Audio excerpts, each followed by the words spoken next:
होता है। तो गाइस लाइटिंग अरेस्टर जैसे आप ये देख रहे हो कि लाइटिंग अरेस्टर जो है कुछ इस टाइप का दिखता है, जिसमें अगर आप यहाँ ऊपर की साइड देखोगे तो यहाँ पे गाइस क्या होता है कि जो कंडक्टर जो होता है वो कनेक्ट डायरेक्टली इधर होता है।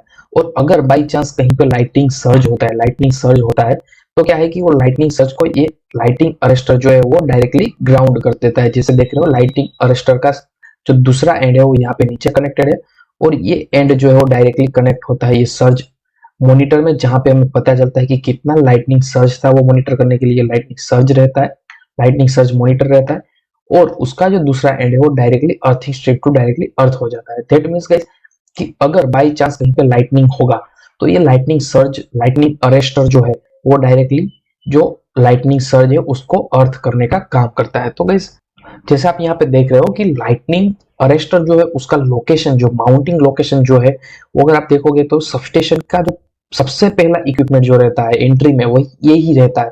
क्योंकि इसका है कि अगर कहीं पे बाहर ट्रांसमिशन लाइन में कहीं पे लाइटनिंग गिरा, लाइटनिंग सर्ज हुआ तो क्या है कि वो लाइटनिंग सर्ज अगर ये सबस्टेशन के अंदर आ जाएगा तो ये सारे इक्विपमेंट को खराब कर देगा। तो ऐसी सिचुएशन ना हो उसके लिए क्या रहता है कि पहला इक्विपमेंट जो है वही लाइटनिंग अरेस्टर रहता है। जैसे आप यहाँ पे देख रहे हो लाइटनिंग अरेस्टर, तो वो क्या करता है कि वो जो लाइटनिंग सर्ज है उसको डायरेक्टली, जैसे मैंने आगे बताया वैसे डायरेक्टली अर्थ कर देता है, डायरेक्टली अर्थिंग ग्रिड में।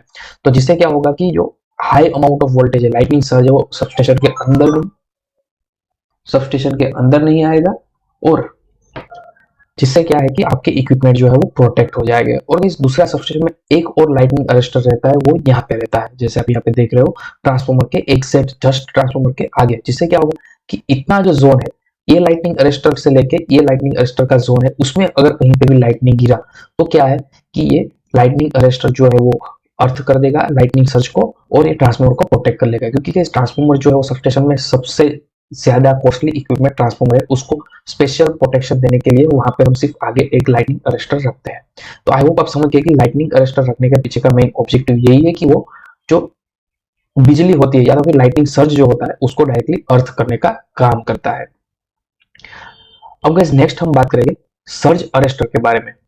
सो फ्रेंड्स जैसे आप यहाँ पे देख रहे हो ये जो है वो एक सर्ज अरेस्टर है। तो सर्ज अरेस्टर में गाइस अगर आप देखोगे तो क्या रहेगा कि ये जो है वो डायरेक्टली टॉप माउंटिंग है। यहाँ पे एक कंडक्टर डायरेक्टली कनेक्ट होता होगा जो भी आपका केबल कंपार्टमेंट में, जहाँ पे एक केबल कनेक्ट होता है कोई एक फेस के साथ, वहां से एक फ्लेक्सिबल लीड आके यहाँ पे कनेक्ट होगी और ये जो सर्ज अरेस्टर है उसका दूसरा एंड जो है वो डायरेक्टली ये सपोर्ट थ्रू ये जो अर्थिंग स्ट्रिप है उससे डायरेक्टली ग्राउंड होता होगा। तो गाइस ये एक असेंबली है बट जनरली काफी बार क्या होता है कि डायरेक्टली लाइटनिंग सर्ज, मैं दूसरा आपको एक मॉडल दिखाता हूँ।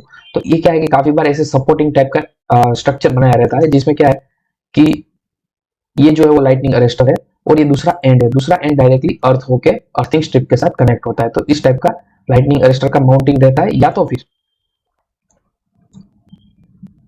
तो फिर डायरेक्टली आप जैसे यहाँ पे देख रहे हो कि लाइटिंग अरेस्टर जो है वो डायरेक्टली एक माउंटिंग प्लेट पे माउंट है और एक एंड है वो डायरेक्टली हम कनेक्ट कर देते हैं यहाँ पे डायरेक्टली फेजिस के साथ, आर फेज, वाई फेज और बी फेज तीनों के साथ सेपरेट एक कनेक्ट कर देंगे और उसका दूसरा एंड जो है वो डायरेक्टली अर्थ होता होगा।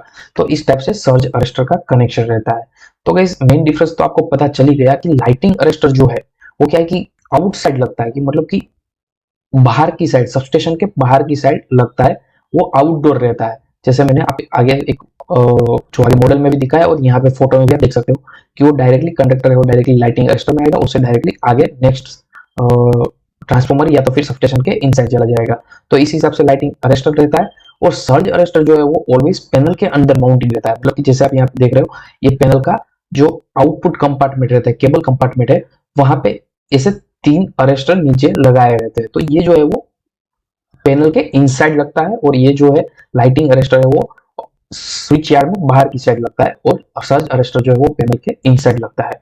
अब नेक्स्ट चीज जो गाइस है वो लाइटिंग अरेस्टर जो है वो अगर कहीं पे बाहर लाइटनिंग हुआ है या तो ऐसा बोले कि बिजली गिरा है कहीं पे कोई भी इलेक्ट्रिकल इक्विपमेंट पे, तो उसको आगे फॉरवर्ड ना हो, आगे पास ना हो, तो उसे अर्थ करने के लिए लाइटनिंग अरेस्टर रहता है। तो